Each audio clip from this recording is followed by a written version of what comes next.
Εδώ έχουμε το χακερά του GTA και... Ήταν ένα Σάββατο που περίμενα το GTA 6.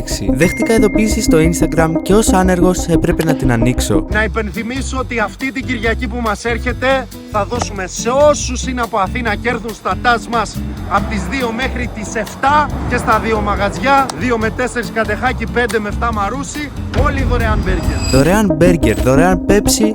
Έχω κάτι να χάσω. Γι' αυτό πήρα το φίλο μου τον Liam και ενώ ξέραμε ότι η απόσταση είναι μεγάλη, τα πάντα για ένα μπέργκερ. Φτάσαμε, είδαμε τον It's Only περικυκλωμένο από κόσμο. Ο Έμας δεν μπορεί να περάσει. Είμαστε με το Ian, Εδώ ο Γκοτ ο Σόλομον. καλύτερος τσιτεράς, Game Marvel και όλες τις πόλεις.